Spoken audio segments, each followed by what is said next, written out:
So ముఖ్యంగా మాట్లాడుకోవాలంటే ఎన్నో అంశాలు ఉన్నాయి. మనకి ఉపరాష్ట్రపతిగా, వైస్ ప్రెసిడెంట్గా ఎన్డీఏ కూటమి మహారాష్ట్ర గవర్నర్ అయినటువంటి రాధాకృష్ణన్ గారిని ఎన్నుకోవడం జరిగింది. సో ఓకే టీవీ ప్రేక్షకులందరి తరపున నూతనంగా ఎన్నికైనటువంటి మహారాష్ట్ర గవర్నర్ అయినటువంటి తమిళనాడుకు సంబంధించినటువంటి రాధాకృష్ణన్ గారికి శుభాకాంక్షలు తెలియజేస్తా ఉన్నాము. అండ్ అదే రకంగా కురుస్తున్నటువంటి వర్షాలు, రోడ్లు జలమయం, హైదరాబాద్ ట్రాఫిక్ అష్టదిగ్బంధనం. సో భయంకరమైనటువంటి ట్రాఫిక్ మీరు చూసినట్లయితే భయంకరమైనటువంటి ట్రాఫిక్. అండ్ నేను మొన్న ఎవరో నెటిజన్ ఒక లింక్ పెట్టాను గ్రూప్లో, నేను నైట్ కొంచెం దాన్ని డౌన్లోడ్ చేసామండి. ఒక నెటిజన్ ఎవరైతే ఉన్నారో రేవంత్ రెడ్డి గారు కాన్వాయ్ వెళ్తూ ఉంటే వీడియో తీసి పెట్టడం జరిగింది. డైరెక్ట్గా కాన్వాయ్ తీయడం జరిగింది. వేళ టైం లేదు, పాడలేదు, ఎట్లా పడితే అట్లా కుయ్ కుయ్ అని సౌండ్ డిస్టర్బెన్స్తో తిరుగుతాడు అని చెప్పి ఒక కామన్ పబ్లిక్ ఎవరో తీసి అతను ఇన్స్టాగ్రామ్లోనో ఫేస్బుక్లోనో లైవ్ సమ్ వీడియోనో పెట్టడం జరిగింది. ఆ వీడియో వస్తే ఈ లోపల మనం చూద్దాము వీడియోని. అండ్ అంటే పబ్లిక్కి ఒక రకంగా చెప్పాలంటే పబ్లిక్ అందరూ కూడా అంటే విరక్తి కలిగి ఉన్నారు. తెలంగాణ రాజకీయాల పట్ల ప్రజలందరూ విరక్తి కలిగి ఉన్నారండి. సో తెలంగాణ రాజకీయాలు కాసేపు మనం పక్కన పెడితే అంటే నిష్పక్షపాతంగా కొట్లాడేవాళ్ళు, పనిచేసేవాళ్ళు, ఒక రాజకీయంగా డిసిప్లైన్ అంటాం కదా, అంటే రాజకీయంగా డిసిప్లైన్తో ఉండేవాళ్ళు, ప్రజల కోసం కొద్దో గొప్ప పాకులాడేవాళ్ళు ఏం లేదు. ఇప్పుడు మనం చూసినట్టయితే ఎక్కడికక్కడ నీళ్ళు, వర్షాలు ఆగమాగం అవుతోంది. అండ్ నిన్నటికి నిన్న కొడంగల్లో యాక్సిడెంట్ జరిగితే అంబులెన్స్ రాకపోతే, కొడంగల్ అంటే ఎవరిదండి?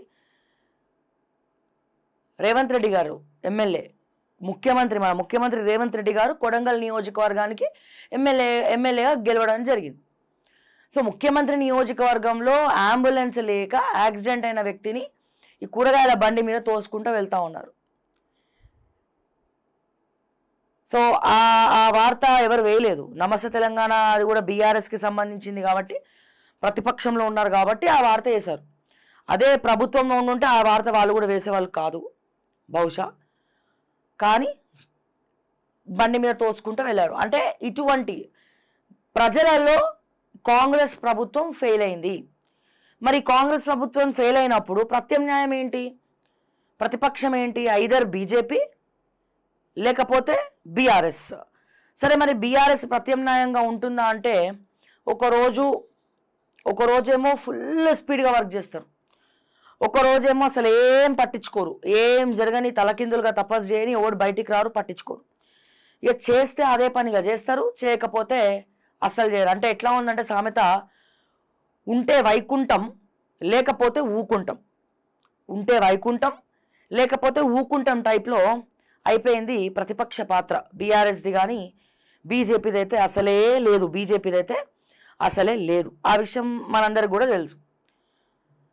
బీజేపీ అసలే లేదంటే ఇక్కడ మళ్ళీ రెండు బీజేపీ నాయకులు యాక్టివ్గా లేరు, కానీ మా బీజేపీ కార్యకర్తలు ఎప్పుడు కూడా సిద్ధం అంటారు.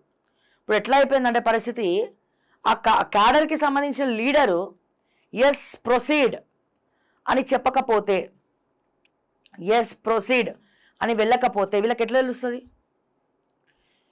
వీళ్ళు ఎట్లా వెళ్తారు? కార్యకర్తలు వాళ్ళకే వాళ్ళు వెళ్ళి ఇష్యూస్ అడ్రస్ చేస్తే లీడర్లతో పంచాయతీ, ఈగో ఇష్యూ, సరే నాకు చెప్పకుండా ఎందుకు చేసినావు రాది అంటారు. సో కార్యకర్తలు ఏం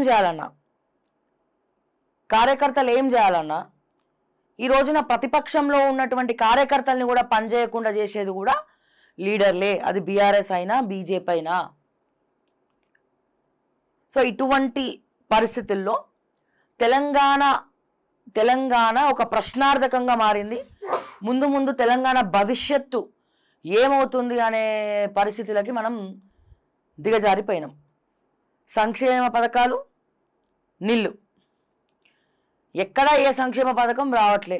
ఉచిత బస్సు తప్ప, అది కూడా మహిళలకు. ఆ ఉచిత బస్సు కూడా మొన్న మనం చూసినాం ఎట్లా కొట్టుకున్నారో. లేడీ కండక్టర్ని బట్టి నడి రోడ్డు మీద 8 నెంబర్ బస్ కండక్టర్ని పట్టుకొని 8A బస్ నెంబరు నడి రోడ్డు మీద ఆమె ఎట్లా కొడుతుందో మనం అందరం చూసినాం. ఆ విజువల్స్ అన్ని కూడా నేను చూపించిన మన ఓకే టీవీలో. సో రేవంత్ రెడ్డి గారు ఫీల్డ్ విజిట్ లేదు. మొన్న అన్నప్పుడు ఒక రోజు ఏదో అమీర్పేట్కి వచ్చిండు, చూసిండు, వెళ్ళిపోయిండు, కథం.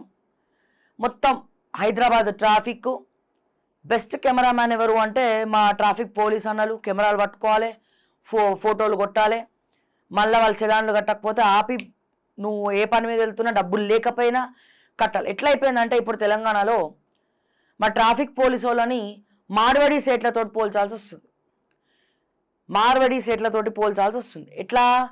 ఇస్తావా చస్తావా, ఇస్తావా చస్తావా అంటే ఇయ్యకపోతే నీ బండి ఇన్నే పెట్టు, నీ బండికి కదలదు.